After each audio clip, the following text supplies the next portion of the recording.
I Yeah. always say, if you really want to write complex characters, and I am no expert by anything, I have not written 100 books yet, but in order to write complex characters, villains don't need to be 100% unlikable. There can be a side of them that's kind of likable, and it's the same with the good guys. You don't want a good guy that's so sickeningly sweet good that they're annoying.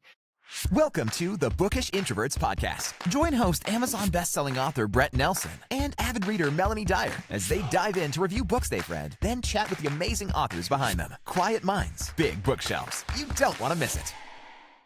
Hey everyone, it's Brett, and welcome to episode 6 of our Baker Publishing Author Summer Event. Today we are so excited to welcome in a beloved voice in Christian fiction. Specifically, if you love Amish fiction, this is a name that you for sure will recognize. She's a New York Times and a USA Today bestselling author who has sold more than 2 million books. She's written over 100 novels and has touched the hearts of countless readers with her emotionally rich and faith-driven stories.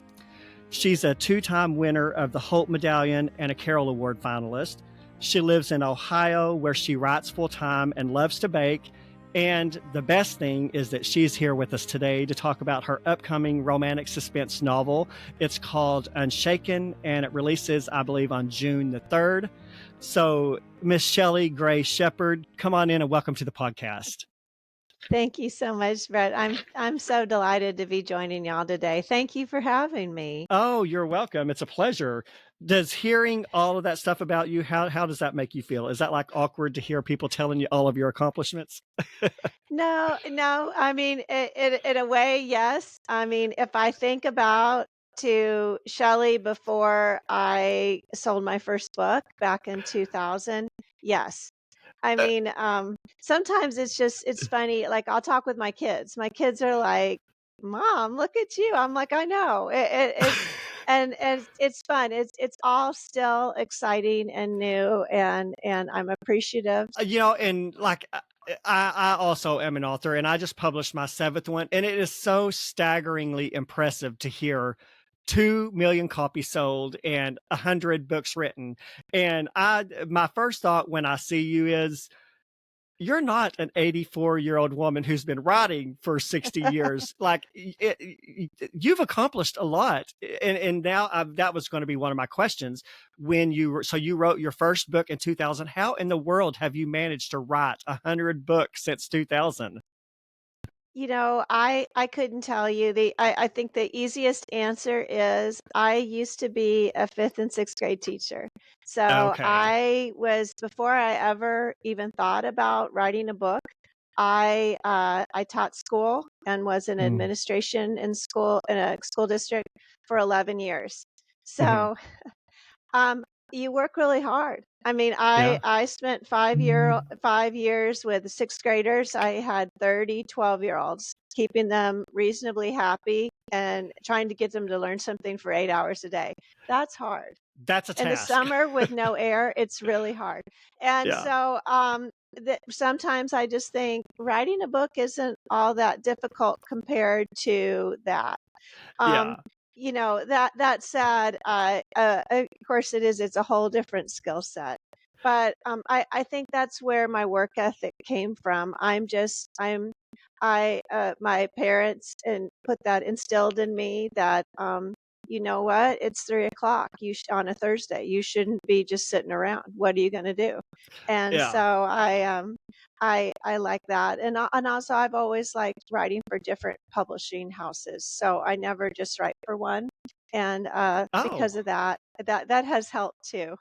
So You do know, you write for different publishing houses at the same time, or you kind yes, of yeah. oh really? Okay, so you write Yeah, for Baker right now. yeah, I write for Baker. I write for Revell with a division of Revel. Oh, Baker. yeah, okay. I also write for Kensington. I also write for Harlequin. So I'm Oh. always working on more than one book at a time, and I Uh-huh. always have, I have multiple deadlines going on, and I'm Wow. used to it. So, So that doesn't um, stress you out. That kind of, I guess, invigorates you maybe as a writer. I think so. The only time it does stress me out, and you can relate to this, Brett, or maybe anybody listening, is it's all good as long as nothing happens. I Exactly. mean, and something always happens. Something always happens. Yeah, I mean, and it could be, my daughter needed me and I needed to go see her, or I'm always adopting dogs, so that's like a Uh, vet thing. Next thing I know, what you name it, the power yeah. can go out, and Yes. so then I get in a panic, but everybody in my family is used to that. They're like, it's all good, and then all of a sudden, my son, who's 33, he'll call me and he'll be like, "You're writing a book." I'm like, "I'm on a book and I'm on deadline and I might be late." He's like, "Okay, I'll talk to you later." So They so understand. everybody knows. Yeah, Yeah, yeah. they know the drill by now. Yeah. Yeah. My husband says the worst thing for me not to be on deadline is to have nothing to do. So, Yeah. Yeah. yeah. Well, I'm always so interested as an author myself. I'm always so interested to hear like how other authors' writing journey started. So, can you tell us a little bit? Like writing a novel for the first time is a very daunting task. So, you started in 2000. Like, what made you decide? Okay, I think I'm going to try to write a novel. Is that something you've always wanted to do? Kind of tell us how you got Oh, started in that. oh, Brett, I love sharing this because I think again I'm not alone in this. I was never Um, I was never the girl that everyone's like, "Oh, you're so talented. You're gonna be a writer." No, I Uh really huh. wasn't even that great of a student. I was a very much a straight B student. There's no honor roll going on for me. I just Same. did what I needed to do. Yeah. And again, like I said, I taught school. Well, right around the 10th or so year, I was getting just there's a lot of noise when you teach elementary school. It's just a lot of kids, a lot of teachers. And so I stopped going to the teacher's lounge for lunch. I would read in my classroom. And Mm-hmm. I've always loved to read, like love to read, and I still do. Mm-hmm. Anyway, one day, a short story, I forgot a book. And I had always been kind of thinking, I think it would be kind of fun. And I always wanted to write a Harlequin. That was my like dream. Uh-huh. And I just decided one day, instead of doing anything productive, I turned on my computer and wrote chapter one. And I had Mm-hmm. no idea what I was doing. But I Uh-huh. did it for fun. Some people pick up jogging, some people pick up, you name it, a hobby. My hobby was making up a story. And Mm-hmm. I didn't take it seriously until my husband did. We got transferred. He's a salesman. We lived all around the country, and when we got transferred, I was going to lose a lot of my status as a teacher, and I wasn't real thrilled about having to go get an Ohio teaching certificate. We had been living in Colorado at the time, and anyway, I decided to be a stay-at-home mom, and my husband was like, "You're a horrible stay-at-home mom," and I was, because I wasn't used to it, and my kids were in school, so it wasn't like they were around. They were in school, Yeah. and then they had after-school activities. So I don't like to clean. I was like, I don't know what I'm going to do. He found an Ohio romance writers meeting at a Barnes and Noble, and he Mm. encouraged me to go. And I Wow. did. There were 70 people there. And I met this lady. She was a wife of a judge in Cincinnati. She was telling me all about her exciting life. And then she whispered to me and she goes, "But I really just want to publish a book." And I thought, I do too. And so I started writing in earnest, and I sold the third book I wrote. Oh, And wow. and that was, I think, yeah, right around 2001 or so. So So your third 2002. book was actually your first published book. My Yeah, and I wasn't a Harlequin. It was to a very small publisher, and Okay. it just went on from there. By my third book, I had an agent. I did end up writing for Harlequin. It took me. They had the book they ended up buying. They had for 3 years. I went through 5 formal revisions. I finally sold to them. And then around 2005 or six, it turned out I wrote my first Amish novel kind of on accident. Oh, okay. And that is just what kickstarted everything. So Yeah. Now, does Harlequin have like a Christian fiction branch, or were you writing secular? I was writing secular, and Okay. I was writing these cowboy romances about home and Oh, family because I grew up in Houston, and we had a ranch, and I was that was familiar to me. yeah. But no, it turned out but my all my books kind of had like causes in it, and I was wondering why aren't people snapping these up? And my agent had finally said, she said, Shelley, she said, you go to church, you're that's being a Christian is part of who you are. Hmm. And you can't hide that. And she goes, I don't think you're the perfect fit. And she goes, the editors like you. They like working with you. But I don't know. And so I wrote a historical, Western inspirational, and I thought it was great. And my agent thought it was good. And it was a beast of a book for me. It was 435 pages. I remember that vividly. We sent it out. It got 20 rejections very promptly. But it did Wow. catch the eye of an editor at HarperCollins, and she reached out to my agent and she said, Shelley can really write, but we don't need a Western author. We have Western authors who are doing very Yeah. well. She's like, what I think we need is someone who's willing to write an Amish romance. We think this is going to be big. Oh. And that's how I ended up writing my first book in So the at the Amish genre. time, was Amish fiction, it wasn't like, was it not a thing, or was it just not as popular as it is now? I think it was a thing because Beverly Lewis was alive and well Sh- and doing She's fantastic. the first Amish book author that I ever read. Yeah, so mine too. And Yeah. and Wanda Brinstetter was there. Hmm.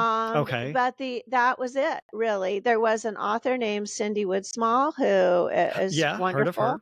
and Hmm. she had just come along and written a book, and it kind of had created a stir. But that was it, and so I was nervous. I wasn't really like on this thing because I didn't want everyone to go, I can't believe you're writing about this. You know nothing. You're not Yeah. Amish. And my saving grace was I lived an hour from an Amish community in northern Cincinnati, and I had been there and gotten cinnamon rolls. So it's always about the food for me. They So have I great was food. Oh my gosh, yeah. I knew a little bit, and then what ended up happening is someone at my church had been raised Mennonite, and her best friend was older Amish, and they kind of gave me Amish Mennonite 101.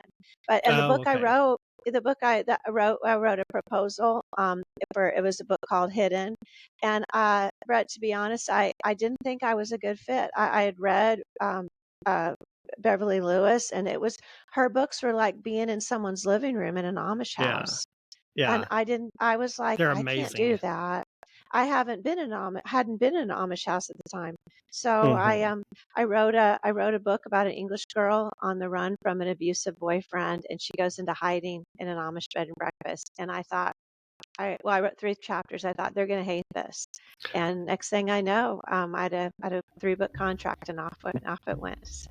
Wow, that is such a cool story. And I was kind of wondering about that. Have you had any like interesting interactions with the Amish community, like as you, especially in the beginning, as you were sort of trying to learn the Amish lifestyle? Is there, does anything memorable come to mind in learning their lifestyle? Oh gosh, I honestly, if you had all day, I could tell you stories about the ways that I've embarrassed myself in an Amish community. I mean, everything from being on a buggy and saying stupid things like, I thought the horse stopped the buggy. And they're just like, no, that's what the brake is for, Shelley. So, Yeah. I mean, it's just things like that. But one of the first things I do remember is through a friend of a friend, I met my Amish friend, and I was so nervous about being around her because you can just look at me. I'm as opposite as being plain as anyone, Mm-mm. as I mean, I've got makeup, I've got jewelry, I've got these red nails, I just the whole deal. I've Yeah. got this Texas accent. And um but anyway, she was very gracious but very reserved around me. And there's a long story here, but the short of it is one time I asked her if I could ask her 3 questions, and she realized that I needed some help. But I started asking her, I said, can I have this scene, and my heroine can't, she's up in the middle of the night. She has insomnia and she needs to know what time it is. And she was like, okay. And I said, so do the Amish have clocks in their bedroom? And she's like, yes. And then I used to get the Amish home confused with Little House on the Prairie. So I was kind of like, well, what does it look like? And she was like, okay, it's like this big, and and has red flashing numbers. And I'm like, Oh. it's like a digital gold clock. And she goes, yeah, I got it at Walmart. Oh. and and that's just like, oh, and then I said, well, do you use the alarm? And that's when she just was like, Shelley, my husband works at a brickyard. He has to get Yeah. up at 4:30. And she goes, what do you think we use? Some rooster? And I said, you're right. Yeah. Well, and So, it really is true. Like, of course, I've never interacted with Amish. They're yeah, not real. There's not a lot of them in our area. right, So, right, like, right. in my mind, I kind of, that's how I think of them. But I have to say, they're in a world that has gone so awry these days. We live in such a loud world and such a busy world. There is almost something that seems magical about the Amish lifestyle, just the slower pace and just the innocence of it. I love my modern technology. I'm not gonna lie. I like Right, my right. electricity. I like my air conditioning, but there's just something about it that just seems very appealing. Yeah, no, my husband, he had always wanted to can vegetables. And my Amish friend Clara, she makes this, it's like she calls it mixed pickle. I don't know what it is. It has cauliflower and stuff. Anyway, he loves it. And he had always, every time he saw her, he would go, because I'd go visit her and he'd come with me, and he'd go, one day I want you to teach me. Anyway, so 2 years in a row, we went to her house in September and canned. Well, Hmm. he and her canned. Everyone realized soon I was bad at it. I talked, I didn't pay enough. I don't have great knife skills. I like wasn't cutting things up well enough.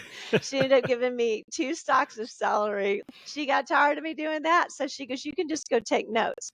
But anyway, my thing, but it's, because it was September, we were still in her basement. A lot of people may not know that the Amish moved their whole house to the basement in the summers because it's Mm. cooler. And Oh, so okay. it's cool. It was cool. It was dark because all we had were the lights coming in from the top of the walls where the windows were for the basement. And we spent hours there. And it was completely silent, except for you'd hear these chopping, or my husband would be joking around with Clara, or I would be asking questions, or it just, her husband came in. He was like, oh, the birds outside are they're doing something. It was we walked out of there thinking we would be so hot after doing this job for 3 hours, and we were revived. I mean, it really is. Yeah. It's a lovely lifestyle. Yeah. It's not, I would have to say every Amish person I know has just as much going on as every Englisher does. But Do they? it's nice to think about that, at least in books, everybody's life is very peaceful and ordered. That is so amazing. I could just listen to you talk about it forever. Now, do you have Amish people that you sort of talk to on a regular basis? Like, are Yeah. you like really good friends with any of them, or? Yeah, no, this lady that we went over and canned with, she definitely has become a very good friend. I mean, Hmm. I went from being so nervous around her and afraid of saying something that I would only write her letters handwritten because I was Uh-huh. embarrassed. I was afraid I'd Yeah. offend her if I typed, and Uh, I'm like you, I can type a letter very fast, but yeah. handwriting it, I'm a little rusty, but I would do that. And then we graduated to, I would leave a message on her phone at the phone shanty and she'd call me back at her convenience. And now I just call her all the time. Her husband was in the hospital at the Cleveland Clinic about 6, 8 months ago, and she was having a hard time getting into a hotel room nearby, and so she stayed at our house. So that's Oh. how good of friends we are. Oh, I love And that. so I have quite a few ladies that I'm glad to see, and we've become friends. I'm not just Shelley, that pesky Amish author. Yeah. Yeah, So yeah. And like there's not like certain times of the year when you can go see them. You can go over anytime you want, or sure. sure. Yeah, Yeah, yeah. okay. Yeah, I mean, a misconception, I have found, and again, I don't know if it's a misconception, is it's just like everybody wants an Amish fantasy world where Yeah. they're working in the fields, and this is I mean, That's what I visualize. yeah, a lot of Amish, at least in Ohio. I mean, last time I heard, there were 40,000 Amish in Holmes County. That's an hour and a half from my house. And so, um, they're not all farmers. I mean, Okay. lots of them are working in factories. See, that's Lots I did not realize that. Yeah, that's Yeah, and amazing. a lot of them have, cell phones, because it's would be silly to work in a factory and you're on second shift and you don't have a way for someone to get a hold of you if it's a snowstorm outside. I Exactly. mean, Yeah. is that then they got to hire a driver and come pick up everybody. And so, anyway, yeah, no, the Amish friends I know, none of them farm. Okay. And one lady, her daughter and her husband took up farming for a while, and they got tired of that, and he went to work, I don't know, at one of the factories around. But yeah, it's just it is it's a very it, if you everyone's always looking for the rules, and sometimes I have to tease your readers, and I'm like, you don't be the Amish police. Don't say Yeah. this is what they can do and this is what they can't do. Like, I get it, because I've been among them and friends with people for so long. But Hmm. especially when I was first writing, I'd be so nervous. I was so worried about getting reader letters saying you messed this up, and sometimes I did. I mean, I really Yeah. did. But Yeah.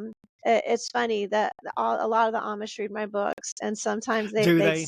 they'd see me and they'd be like, you know what, Shelley, this isn't exactly how we would do the lunch after church. And I'm like, but I'm always eager to learn, just like any of us are.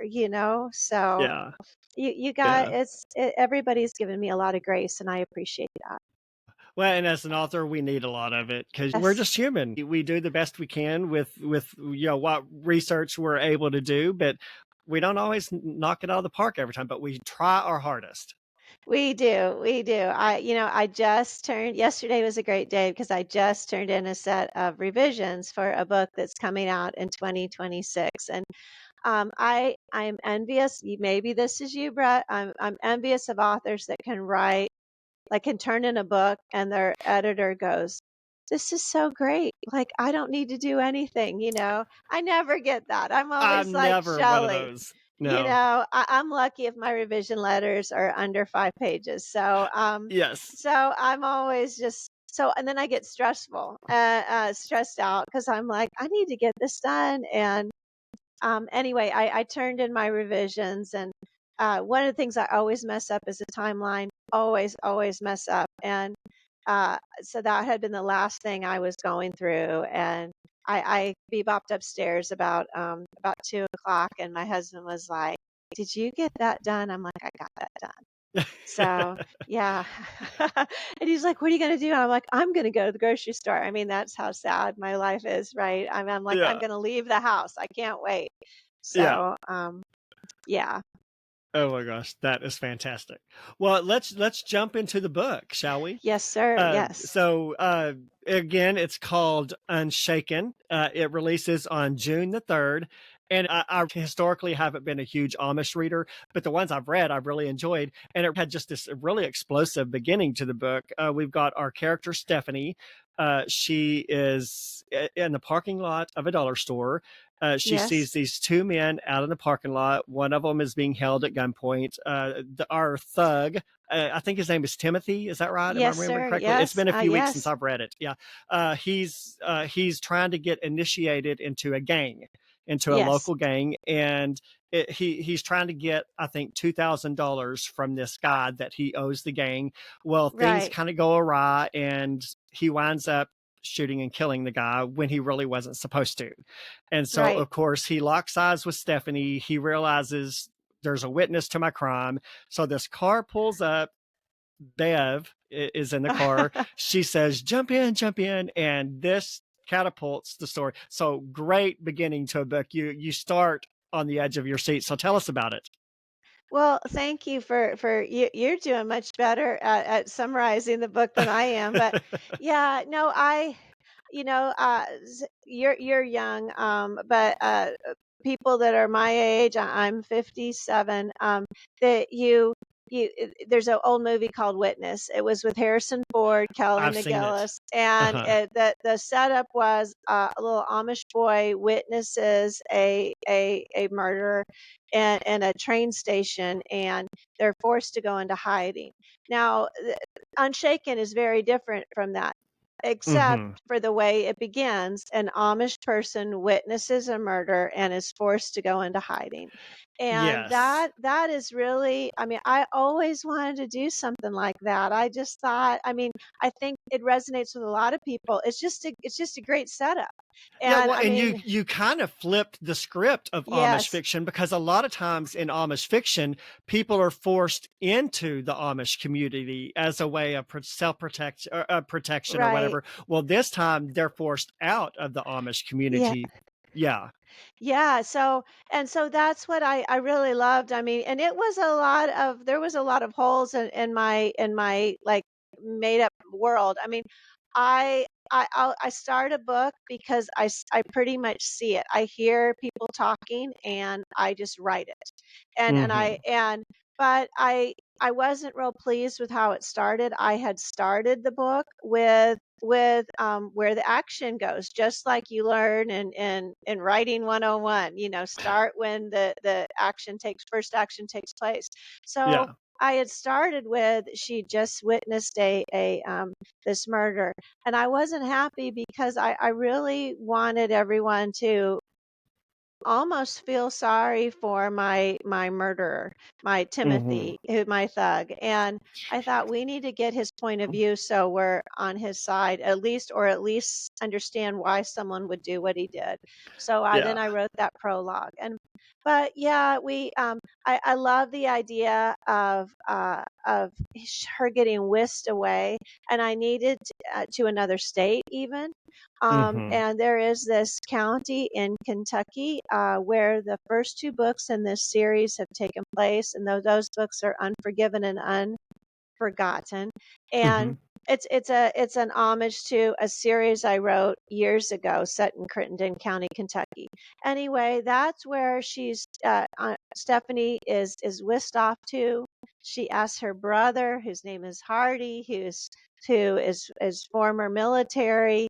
He, as a favor, he picks her up, takes her to Crittenden County, and deposits her as this English girl in a cabin, and Hmm. to kind of lay low until everything settles down and she's not in danger. And Yeah. And so it was fun. she's a little bit upended by this, because she's kind of being forced to live as a regular person rather than a plains person. So it kind of Yeah. it's a learning experience for her. Yeah, it is, and I really again, I had to do, I wrote a lot of the scenes, and then I thought, "I need to dig deeper, and what would make, this be okay for her?" Yeah. Because a lot of Amish I know, like, there's a bus, a system called Pinecraft, it's a bus company. They do tours, like, a lot of Hmm. Amish will take a bus tour in the summer. They'll go to California. They'll go to Grand Canyon. They'll stay in the Motel 6 on the way. So a lot of Amish are, like, a little bit savvy. It's not like they don't understand what a TV is, right? They like Yeah. they'll turn it on. They'll use power when they can.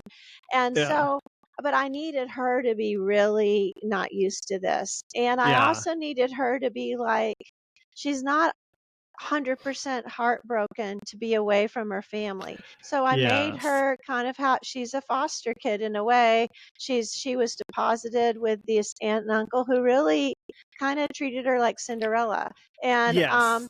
so there's she's Mm. complex and pretty much Yeah. everyone in the book is complex. And it all if you look at it, there's four main points of view, and almost every single one of the characters is trying to find a way to belong, even my bad guy. Yes. Yes, And well, and so, that's one thing that kinda stuck out to me about your bad guy. He he basically wanted to join the gang because he wanted a place to belong, and yeah, there are so much better ways to belong than a gang, right, right, right. but I learned in reading this that a lot of apparently the Broken Arrows was the name of this gang, Uh-huh. and they're an Appalachian gang, and a lot of times they recruit people by looking for, I guess, wayward foster children, so to speak. Like, is that Yeah. normal in gangs? Is that typically how gangs You find know, their? I mean, I had done some I did a series, about guys that, all the heroes were ex-cons, Uh-huh. and I had watched a bunch of, it turns out I wrote those during COVID. I had been on a Bible study online Bible study with this lady who was in prison ministry, and she had said, "You know what? It's almost harder for somebody who has grown their faith in church, and when they get and grown their faith while they're in prison, and when they Mhm. get out, they're back in the real world, and they're at a loss. They don't fit in with their old group. They don't Mm, people who supposedly had been, encouraging them to become better and get rehabilitated. They don't want to actually believe that's happened. They don't trust them. So they're yeah. wandering around. And so that they're like sometimes the only way that they can find a place to belong is back what got them in the trouble in the first place. And that Yeah. always resonated me. And then I watched some other videos and blogs and stuff about men and women doing the same thing. So that's always Mhm. stayed with me is that no matter what group you're in, whether you're old order Amish or you're on the streets of Cleveland or you name it, everybody wants somewhere that they're accepted. And Yes. sometimes people will do anything in order to not be alone, or at least not feel alone. And Yeah. and so that was kind of that was my reason for making Timothy kind of just a wreck. I mean, I was right. For the people listening, like, he has a point of view. Is not a ton, but every Uh-huh. once in a while there's his point of view, and he's trying to do what he's supposed to this gang so they don't hurt his girlfriend or hurt his wannabe Yes. girlfriend.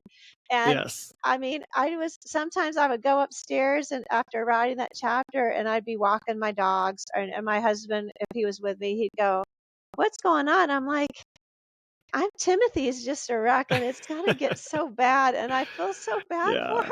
him. Yeah. Well, and he was a villain that was easy to like, and I Yeah. always say, if you really want to write complex characters, and I am no expert by anything, I have not written 100 books yet, but in order to write complex characters, villains don't need to be 100% unlikable. There can be a side of them that's kind of likable, and it's the same with the good guys. You don't want a good guy that's so sickeningly sweet good that they're annoying. So you did a very good job. Your characters are very complex. Thank you. Yeah, no, years ago when I was still in Cincinnati and going to monthly meetings for writing, an author did a whole workshop on character, and the first thing she said is everyone needs a flaw. And it can Yes. and don't you dare take the easy way out and give them an average flaw that every generic flaw. Use Yes. something specific. And Yes. and she actually went one step further and said, if you put every person in your novel, if they walk to the door and they're on your novel, make sure there's a reason they're there, and make sure there's a reason that makes them different, even if it's the Yes. pizza delivery guy. And that's easy to hear and hard to do. And It is. but that's what revisions are for, I guess. You can look at your story and just think, this person doesn't have any life. Like Yes. they seem like a paper doll. I better fix them up a little bit, even if I make them more unlikable. At Yeah. least they'll feel real. Yes. Well, and at the end of the day, that's what you want. You want them to feel real to your readers. Yeah. Absolutely. Yeah. Yeah. Now, Yeah, one because that's why readers will care about the book, right? Sorry. exactly. That's how you get them to care about it. Yeah. Absolutely. Yeah. Yeah. And one thing that struck me as I read it was after Bev kind of whisked her away. Of course, Bev did the natural thing. We need to get you to the police. Well, Stephanie was terrified. She was like, no, no, no, I don't want to go to the police. Are the Amish always scared of the police? Because you would think, the Amish are very upstanding. Like they seem like the last people in society that should be afraid of the police. Right. So is that normal for the Amish? No, I wouldn't say no across the board. It is not. I mean, she had a Okay. reason for not trusting the police, and that is because her parents had died suddenly. She was taken into Yes. police custody. Her parents were progressive Amish. Like, she had a very different life. And Hmm. they said, "Oh no, it's all going to be okay. We're going to take care of you. You're going to be so happy." And where she ended up was was was not what she had thought. She'd been The little girl in her had thought she was been promised. And that had nothing to do with the police. It was life.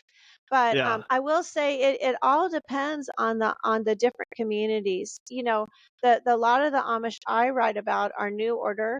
And Mm. what New Order means is they have a phone in their kitchen. Oh, They okay. can go on a plane for mission trips. I mean, they're a little bit more integrated.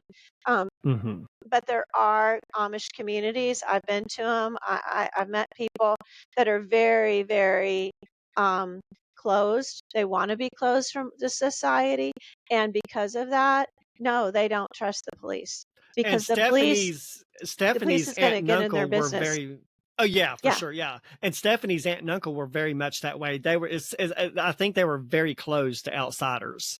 Right, right. And I get it to an extent. If there's a police officer, I'm not saying everybody would be like that, because of course they wouldn't, but Hmm. if they have no use for the Amish, or they have no really idea, and they come in and they're like, you know, this is what you need to do, with no respect for their way of life, I'm sure it's going to be a frustrating situation for both the police and the Amish. Oh, for And sure. so Yeah.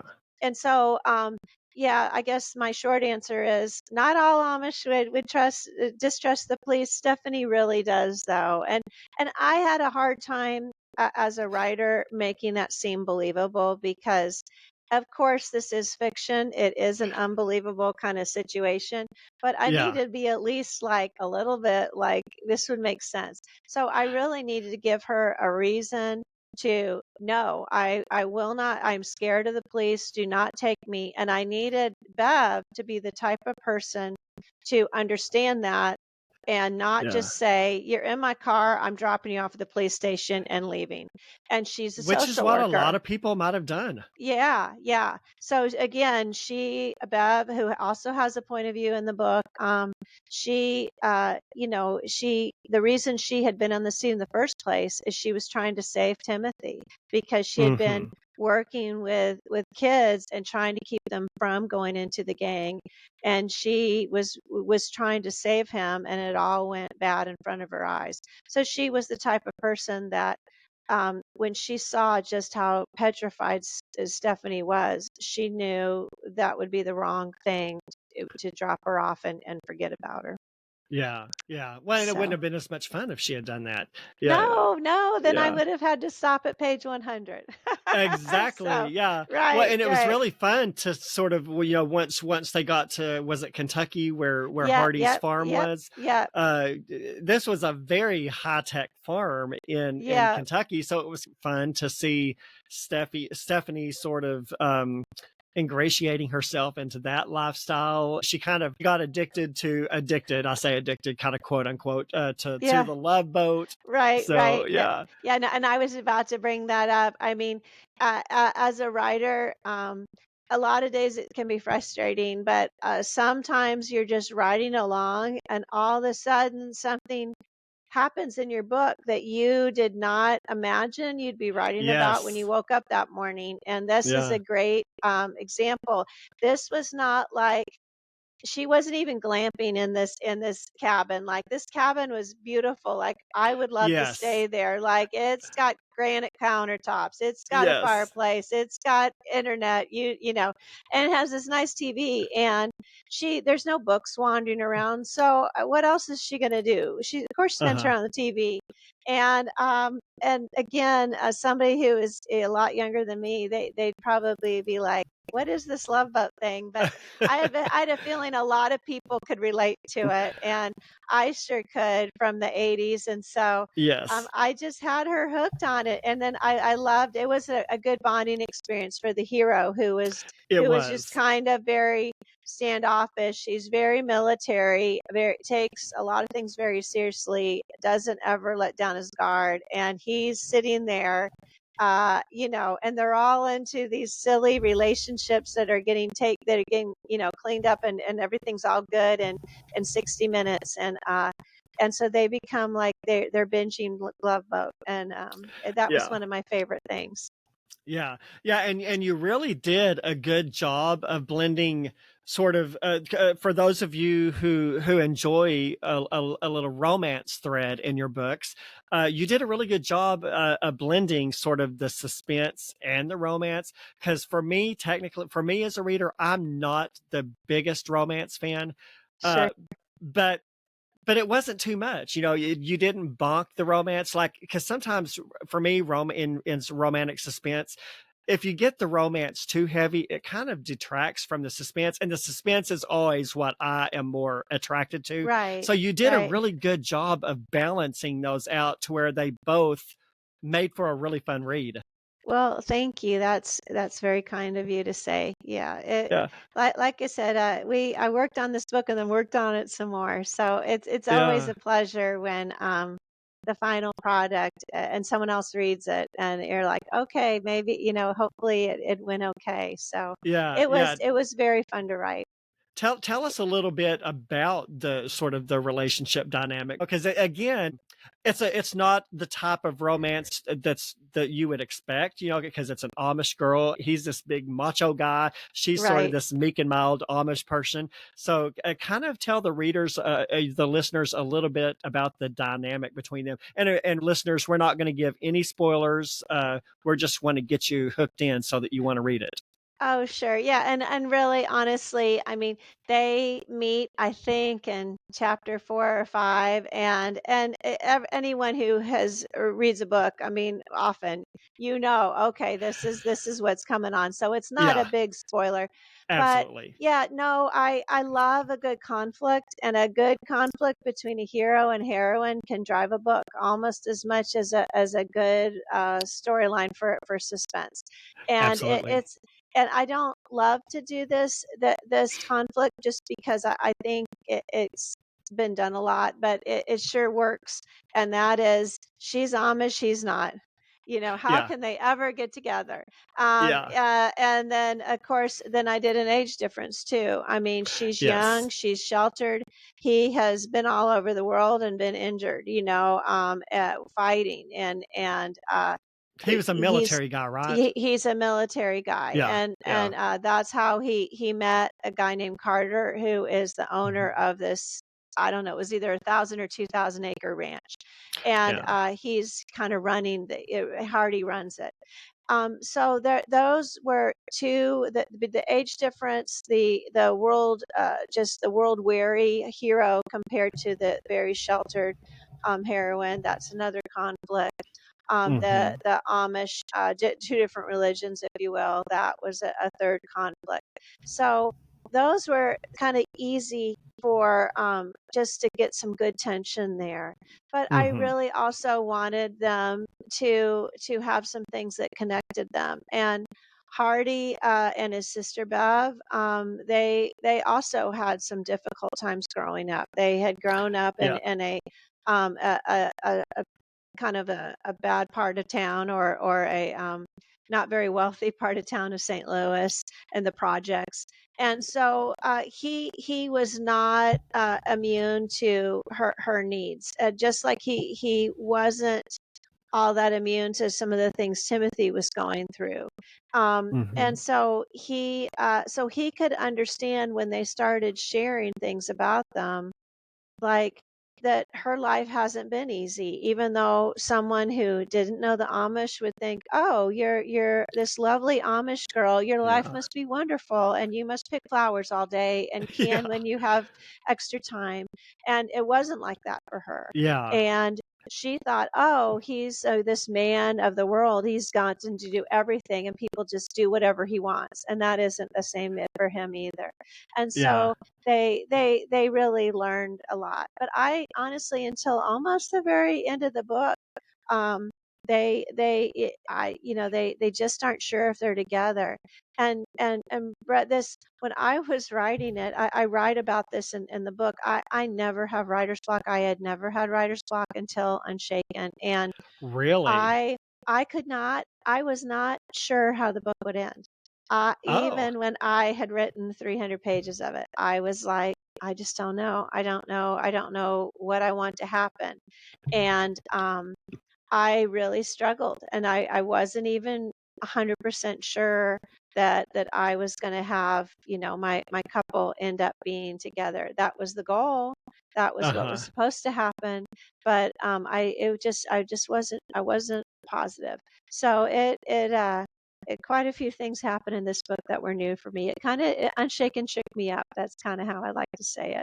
Was there ever a point when you get that far into the book, that's not really the point as an author where you want to get stuck and be like, okay, what am I going to do? How am I going to wrap this up? Was there ever a point that you thought, okay, I've written 300 pages of this book and I am not going to be able to finish it? Yeah, well, I knew I'm one of those people. My saving grace is I love a deadline. Mm-hmm. It's rare for me not to meet it. And Yeah. so if a book is supposed to be due on June 1st, it's going to be there. Maybe I'll email my editor and say June 1st is a Friday. Can I give it to you on Monday? And I mean, so maybe 4 or 5 days late, but Yeah. usually I'm on time. And so that was stressing me out because I had like days to get this book turned in, and it was Wow. not coming together. And the only thing worse than not for me not turning a book in on time is turning it in when I know it's bad. so and Yeah. I and so I just but I was just struggling, and by then everybody in the book, all four characters, I knew them. If they were Mm-hmm. next door, I couldn't have been any closer to them. And Yeah. so I kept, like I said, we adopt these dogs. I'm always walking them. I'm always trying to figure out how to get them to like living with me. And so I just was constantly walking and walking the dogs. The dogs are sick of walking. And Yeah. anyway, one time, one of my neighbors was like, Tom, that's my husband, he's out of town, right? And I said, yeah. And they're like, what are you doing? And I said, I'm struggling. And I don't know. And they were like, come over. It's Friday night. We're having a glass of wine. We'll give you a glass of wine. You can sit. You can tell us all about it.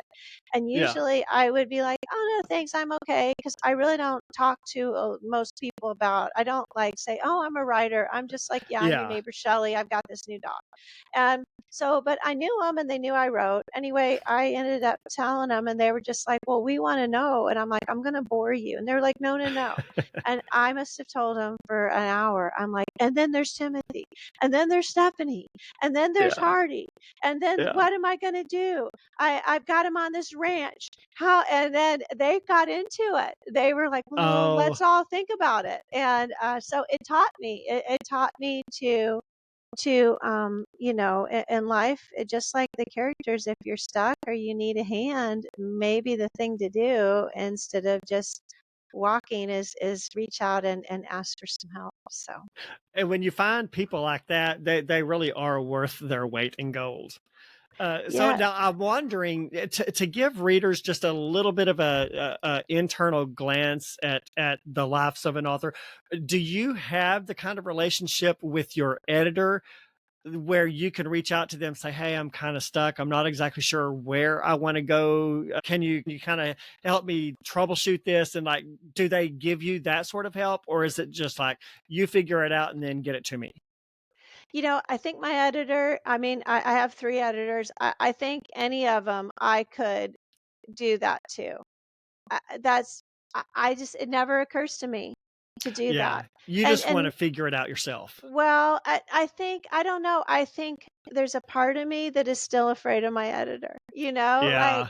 I don't want them to think I'm paying her some money to write this book Yeah. and she can't do it. So She's incompetent. yeah. Yeah. Yeah. Yeah. And which, for I've written a lot of books and I still think this way. So that's really a lot of it is I don't want to sound like an idiot. Like Yeah. my job is to write a book and turn it in on time. I should be Yeah. able to do that. And Yeah. but I think I could have, and probably it would have saved me a lot of time if I had done that. Now Yeah. like I said, I'm either usually writing notes or praying about it or asking my husband or just just keep thinking and talking about it and it finally it will click in, or I'll write something, no, this isn't working, and deleting it, which is just my absolutely least favorite thing to do. Yes, it is. And then write it again. But somehow it all ended. I did end up writing the ending, and then I Yeah. wrote about the last 2 chapters of the ending, Well, it was and then fantastic. Yeah. I went and finished the middle. So Yeah. that's how it is. I wrote the whole book out of order. Yeah. Okay. Wow. It kind of gives me a little bit of encouragement to know that somebody like you, because when somebody's written 100 books and has sold 2 million copies, you kind of think, okay, they're it. They've arrived. They don't have, like I still have imposter syndrome. Of course, I've only written 7 books.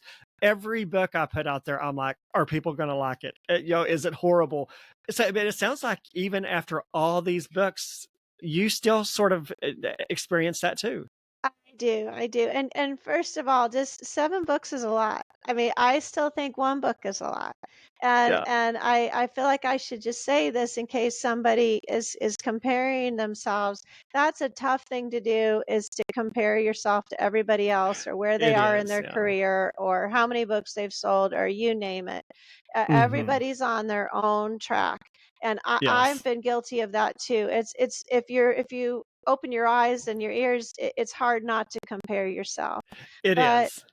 yeah, no, I think every book is different, and if your characters become real, they aren't always, the easiest to get along with. Sometimes they have Yeah. opinions, and Yeah. you got to let the story go.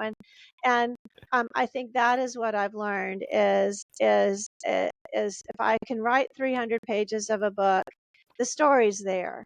It may be Yes. a little rusty, and I will say, I think I must have done 2 full revisions after I turned this book in. and and it got better. I'm not going to say it was all that fun doing them, Yeah. but it it's some it's just the process. Yeah, but it's sure worth it when you get to the end and you read it and you're like, yes, I pulled it off. Yeah, and sometimes I don't even believe it, like maybe you feel this way too. By the time I get, I'm so done with a book, either from writing it or Yes. revising it. I kind of joke, I hate everybody in my book. Like, I don't care if I ever see him again. I want him Yeah. out of my life. Because, Yeah. and for me, You get I'm tired always of them. I do. And I almost always have a book due in 2 months. So I have things to do. I've already moved on to a new book and I need to get that story finished. And Yes. so sometimes I won't even look at it, and I have to say, I started getting some advanced reviews back before I had even seen like the finished script of Unshaken, and I was scared to open it up. I was Yeah. like, what if they just hate this one? And so you just never know. You But just it never is, know. you never know. And I never know until I start hearing from readers. I that if they like something and that if I succeeded. So, Well, I think you did on this one. This is actually the first of yours that I've read. So I oh, thoroughly enjoyed it. So and I kind of looked back. I was looking at your website, looking at your books, and there's several of them I kind of want to go back in and read now that I've read this one. So I think you're going to be one that I'm going to go back and check out more. Oh, well, I appreciate it. I just these books aren't for everybody, but I think the Amish fiction or Christian fiction too, I think is still taking sometimes people by surprise. They have a Hmm. preconceived notion of what it They is, do. Hmm. and the Amish genre is filled with a lot of fantastic writers, and we're all very different. Yeah. And I don't read any other Amish author because I have to have my book sound like me. And Exactly. and and Hmm. so and then Christian fiction too. A lot of people are like, I just don't think I would relate. And again, there's some really amazing authors, and you've interviewed them all. And Yeah. it's just, again, there's just a wealth of talent in these genres. There is. We actually talked about this a little in a podcast interview that I did this last Tuesday that hasn't released yet. There's kind of a stigma attached to Christian fiction that it's not good, that it's cheesy, and that really is not the case. No, There's some fantastic Christian fiction out there. there really is, and I have to say this for the genre. I remember I first joined ACFW. Boy, I don't know, maybe around 2011 or something. All the Mm, years just kind of blend together, I've been and with I them for and about 2 years. yeah, and I remember, I mean, some of the early books, they were very sweet, but they weren't always as realistic as maybe life is, Yeah. and it was kind of an escape, really, like, wouldn't this be something if life was really like this? And Uh-huh.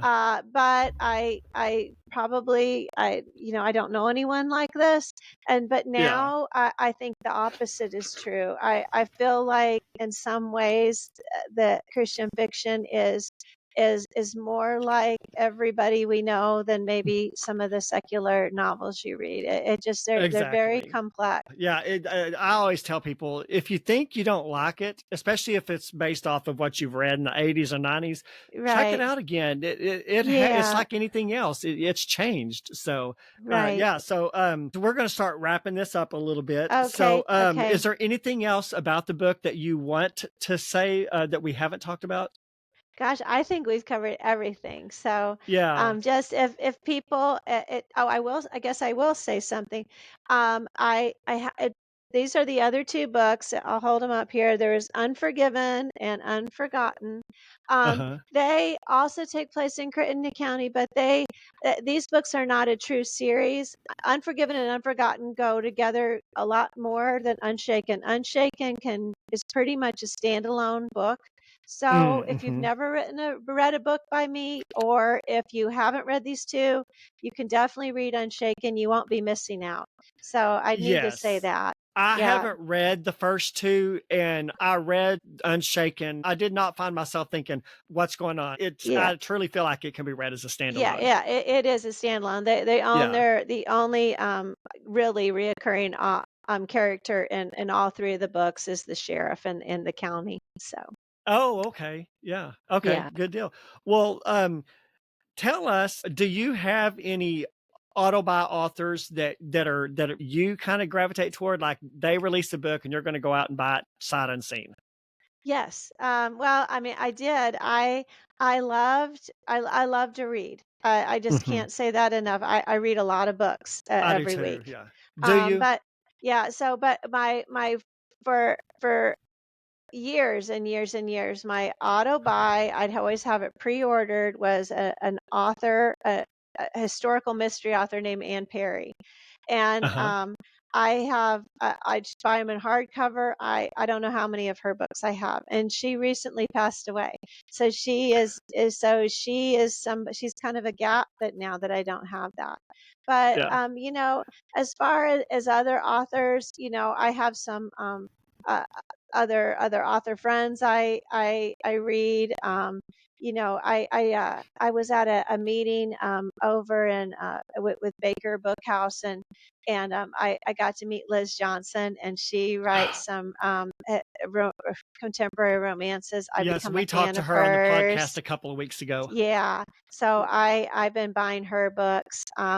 Just a lot of different people.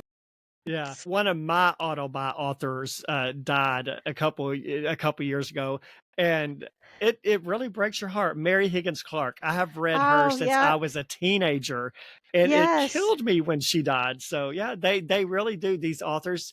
And I did meet her once, but you almost feel like you know them because Oh, I know. Yeah, yeah. no, I used to just when I wrote for HarperCollins, I wrote 50 books for them. And so I would go to their different chats and everything. And there was an author named, and she's still alive, and Linda Howard. She writes secular romance Oh, I've read a suspense. couple of her books. Yeah, And we all got to listen to her speak, and we were all doing this Q&A, and I'll never forget, because, and you'll appreciate this, Brett. She writes a chapter. She's old school. She writes a chapter, she prints it out, she staples it. That's chapter 1. She never goes back. really.